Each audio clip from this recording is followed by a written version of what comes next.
Fala, galera! E aí, tudo bem com todos? Espero que sim. Vamos então continuar estudando juntos Missionários à Luz? Ótimo! Hoje nós vamos estudar o capítulo 5, que se chama Influenciação. Então vocês vão se recordar da última aula em que André estava acompanhando um grupo de encarnados que estavam trabalhando no trabalho mediúnico e eles tiveram dificuldade na hora do desenvolvimento mediúnico, muito em relação ao vampirismo de que eram vítimas.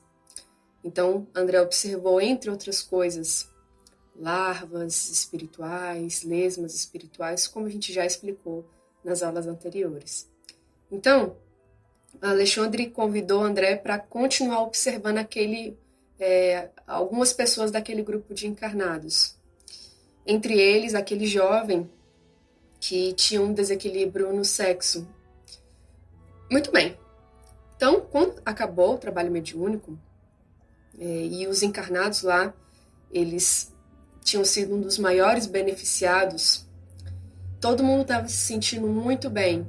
E estavam comentando isso no fim do trabalho. Nossa, cheguei aqui cheio de preocupação e agora estou me sentindo tão renovado.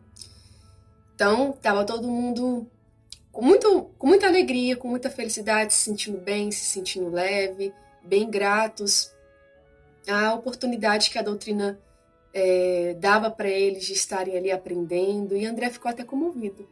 André, nossa, mas que fidelidade desses irmãos com a doutrina. E Alexandre sorriu e falou, olha, André, nem se empolga, isso aí não dura muito tempo, não.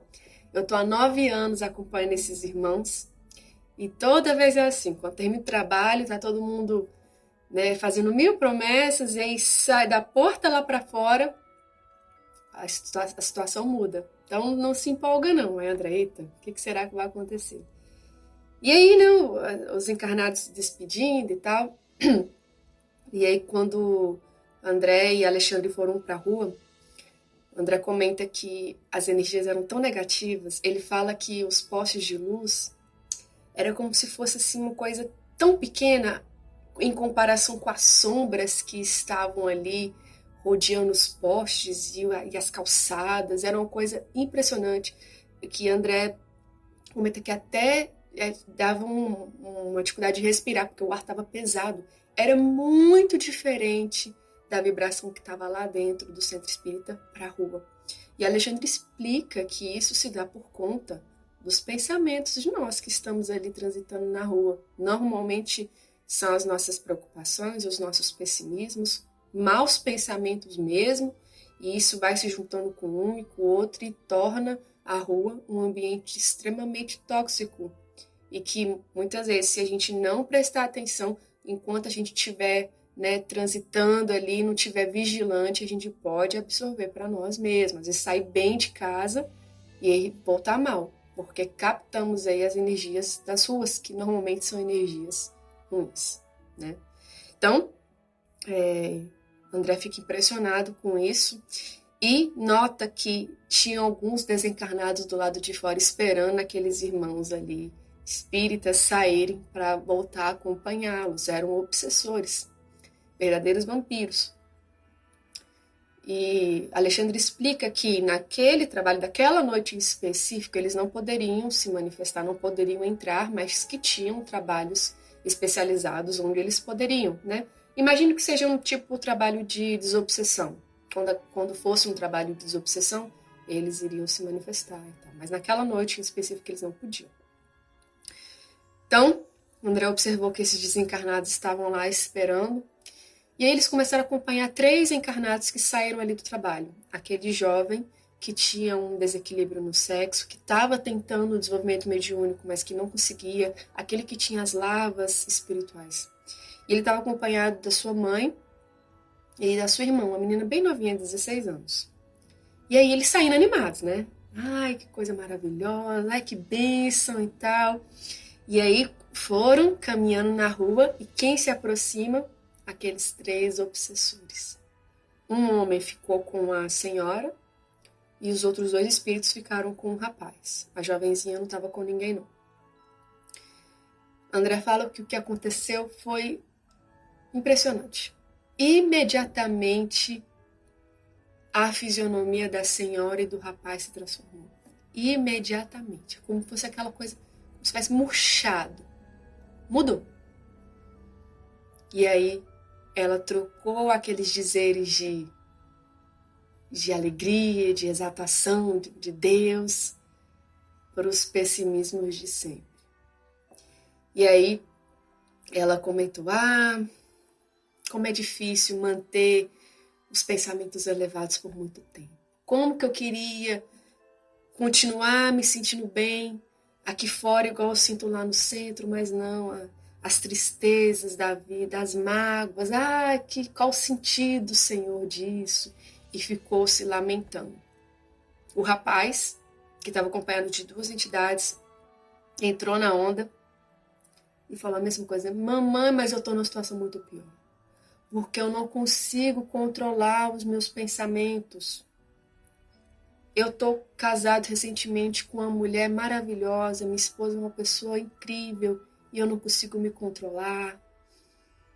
Tenho os maus pensamentos, frequento os meretrícios da cidade. E falando assim abertamente com a mãe dele.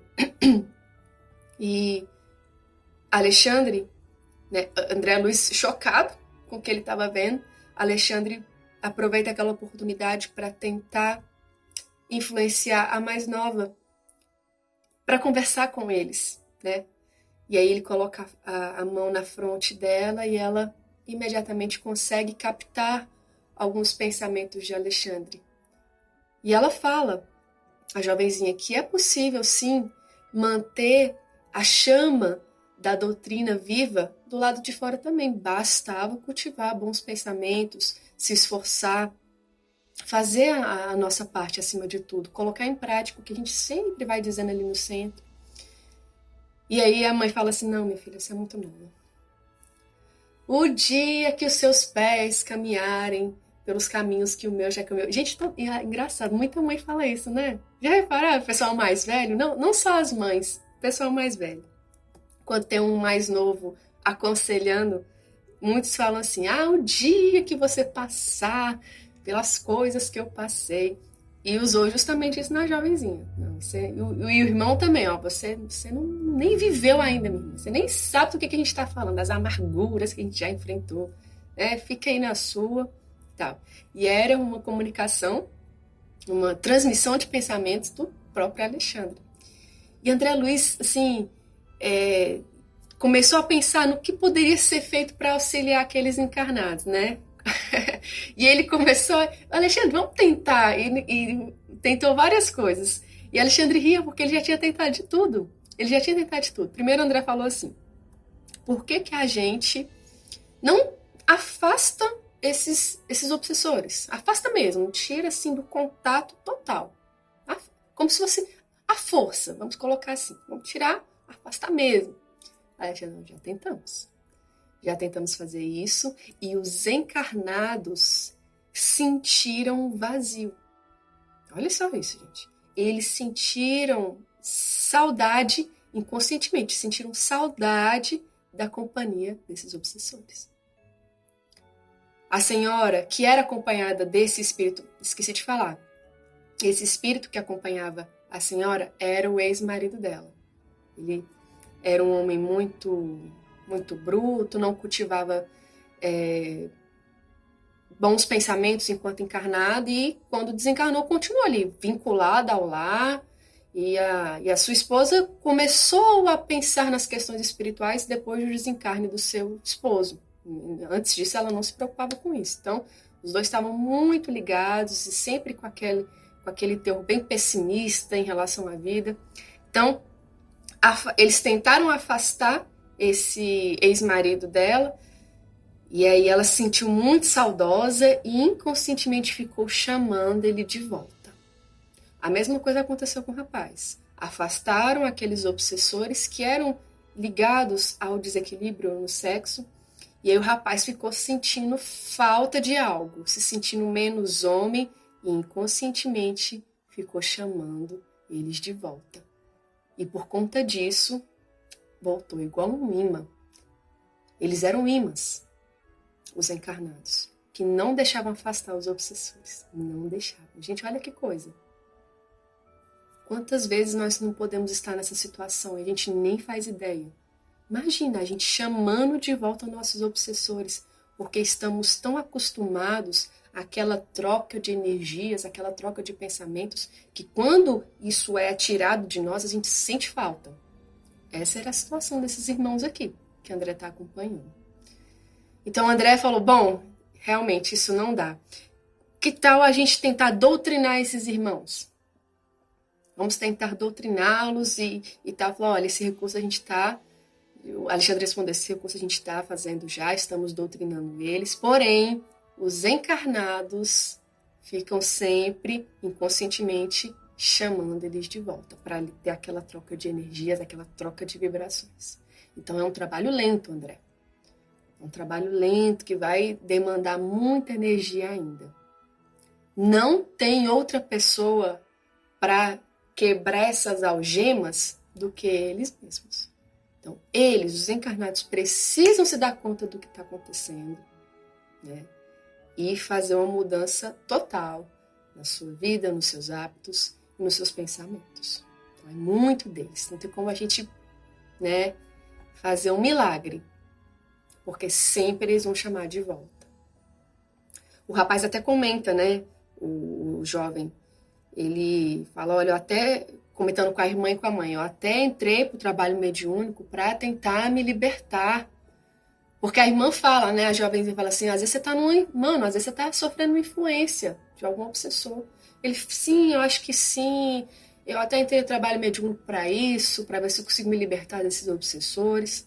E ela, novamente influenciada por Alexandre, ela diz, olha, sim, o trabalho mediúnico pode ajudar, mas não tem como você esperar um retorno imediato de um trabalho mediúnico sem mudar os seus hábitos, sem tentar vencer esse vício que você tem. O trabalho mediúnico não vai fazer milagres.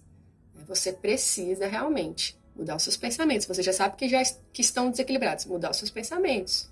Mudar os lugares que você frequenta. Fazer uma mudança geral. E aí sim o trabalho mediúnico pode vir como um recurso para acrescentar. E aí ele, do mesmo jeito, né, ficou indiferente ali aos conselhos da irmã.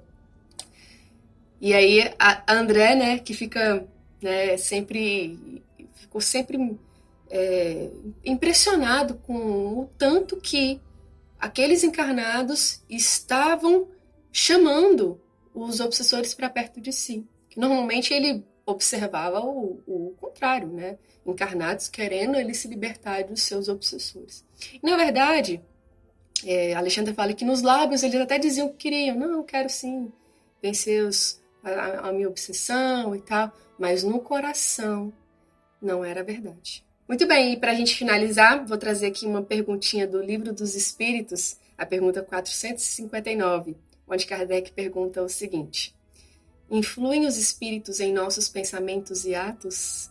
E aí, será que eles influenciam? O que vocês acham? Gente, a resposta dos espíritos não podia ser mais clara e mais direta. E curta. Eles dizem o seguinte: muito mais do que imaginais. Influem a tal ponto que, de fato, são eles que vos dirigem. São eles que vos dirigem. Então a gente quer ser conduzido, quer ser influenciado por qual tipo de espírito? Cabe a nós. Somente nós que vamos poder decidir se nós queremos ser influenciados por bons ou maus espíritos. Depende do que a gente faz, dos nossos hábitos, dos nossos pensamentos, principalmente nós. Está aí na nossa conta. Então, fica essa lição aí para todos. Vamos nos vigiar, vamos orar, ficar sempre atentos com esse tipo de coisa. Muito bem, essa foi a nossa quinta aula. Encontro vocês na próxima aula. Fiquem com Deus e até a próxima, se Deus quiser.